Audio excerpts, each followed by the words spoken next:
प्रोपसर्ग विष धातु ल्यप प्रत्यय से मिलकर के बनता है प्रविश्य, इसका अर्थ होता है प्रवेश करके। कांचुकीय परित्रायताम परित्रायताम कुमारः राम आर्य कह परित्रातव्य। आदरणीय किसको बचाना है? कांचुकीय महाराज, महाराज को। राम महाराजः इति आर्य ननु वक्तव्यम, महाराज को हे आदरणीय तो निश्चित ही कहना चाहिए कि एक शरीर संक्षिप्ता पृथ्वी रक्षितव्येति अथ कुत उत्पन्नोऽयं दोषः। एक शरीर में समाई हुई पृथ्वी को बचाना चाहिए, तो यह समस्या कहाँ से उत्पन्न हुई?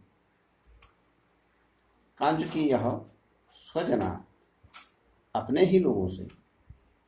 राम स्वजनादिति हंत नास्त प्रतिकारः, अपने ही लोगों से। हाय कितना दुर्भाग्य! तब तो इससे बचने का कोई भी उपाय नहीं है, क्योंकि शरीरे अरिहि प्रहरति हृदये स्वजनस्तथा कस्य स्वजन शब्दो में लज्जामुत्पादयिष्यति। श्लोक का अन्वय जानते हैं। अरिहि शरीरे तथा स्वजनः हृदये प्रहरति कस्य स्वजन शब्दः मे लज्जामुत्पादयिष्यति। प्रस्तुत नाट्यांश संस्कृत के मूर्धन्य नाटककार महाकवि भास प्रणीत नाटक प्रतिमा नाटक के प्रथम अंक से हमारी पाठ्यपुस्तक भास्वती द्वितीय भाग में संकलित मातुराज्ञा गरीयसी पाठ से लिया गया है। शत्रु तो केवल शरीर पर ही प्रहार करता है, परंतु स्वजन तो सीधे हृदय पर ही प्रहार करता है। वह कौन अपना व्यक्ति है जिसका नाम लेने से ही मुझे लज्जा महसूस होगी? कांचुकीय तत्र भवत्याः कैकेय्याः, वह आपकी आदरणीय माता कैकेयी हैं। राम किमम्बायाः तेन हि उदरकेण गुणेनात्र भवितव्यम्, क्या माता कैकेयी का? तो निश्चित ही उनके द्वारा परिणाम को अच्छा गुण वाला ही होना चाहिए, यानी कोई अच्छा कार्य ही करेंगे, अच्छे के लिए उन्होंने सोचा होगा। कांचुकीय कथमिव, ऐसा कैसे हो जाएगा? राम कहते हैं, श्री राम श्रूयताम सुनो। यस्याह शक्र समो भर्ता मया पुत्रवती चया फले कस्मिन् स्पृहा तस्या येना कार्यं करिष्यति। अन्वय जानते हैं। यस्याह भर्ता शक्र समः या च मया पुत्रवती तस्याह कस्मिन् फले स्पृहा येन सा अकार्यं करिष्यति।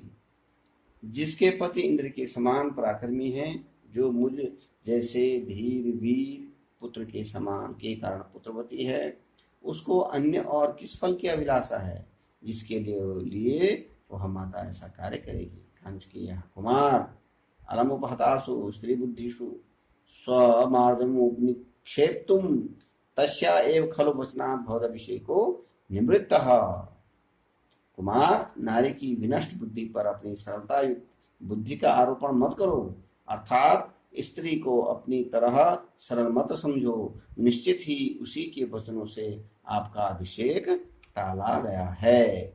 राम आर्य गुणा खलवत्र, हे आदरणीय निश्चित ही इस बात में भी मेरी कोई भलाई अवश्य ही होगी। कांचुकीय कथमिव, वह कैसे? राम श्रूयताम, तो सुनिए, तो सुनो इस प्रकार से। वन गमन निवृत्ति पार्थिवस्येव तावन् मम पितृपर्वता बालभावः स एव नवनृपति विमर्शे नास्ति शंका प्रजानाम् अथ च न परिभोगेर्वंचिता भ्रातरो मे। श्लोकान्वय।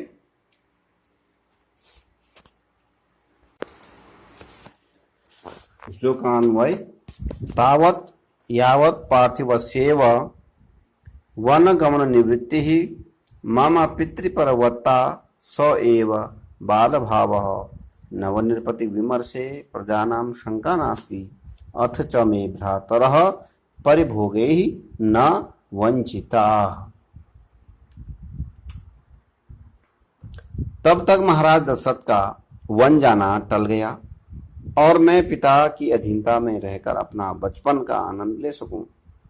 नए राजा के विषय में प्रजा के मन की शंका का भी समाधान हो गया और साथ ही मेरे छोटे भाई राजकीय अपनी जिम्मेदारियों को निभाने के कारण भी राजा के भोगों से वंचित होने से भी बच गए। इन्हीं सभी कारणों से माता केकई ने मेरे प्रति उचित ही किया है। कांचकी यह अथ च तया अनाहूतोपश्रितया भरतोऽभिषिच्यतां राज्यम् इत्युक्तम् अत्राप्यलोभः।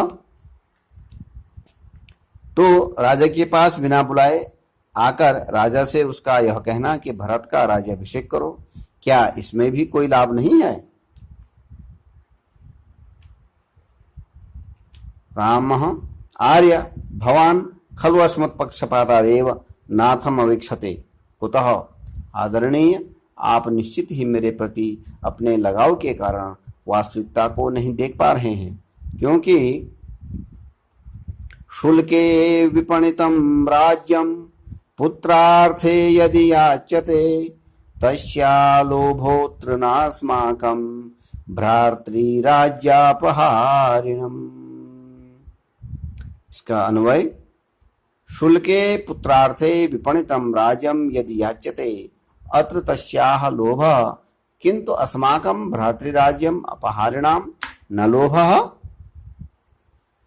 शुल्क में पुरस्कार अथवा वरदान के रूप में अपने पुत्र के लिए देने की प्रतिज्ञा किए हुए महाराज से यदि माता के द्वारा राज्य मांगा जा रहा है तो इसमें माता का लोभ क्या है?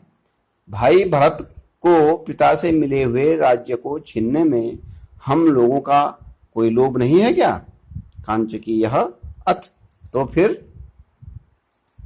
रामः अतः परम न मातुः परिवादं श्रोतुमिच्छामि महाराजस्य वृत्तान्तस्तावद् विधीयताम्। महाराजस्य वृत्तान्तस्तावद् विधीयताम्। इससे अधिक मैं माता की निंदा नहीं सुनना चाहता हूं। तब महाराज का आप वृत्तांत बताइए। कांचकी यह ततस्तदानीं तो उस समय, किस समय?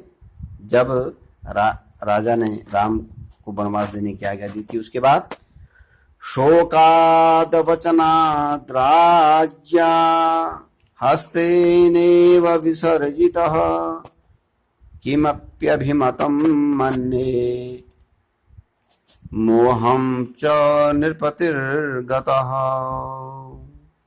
महाराज ने शोक के कारण मौन रहने से हाथ के संकेत द्वारा ही मुझे विदा किया। मैं मानता हूं कि महाराज अभीष्ट मोह को प्राप्त हुए, अर्थात आपके वियोग में उन्हें मूर्छित होना ही अच्छा लगा और वे मूर्छित हो गए। क्रमशः अगले भाग में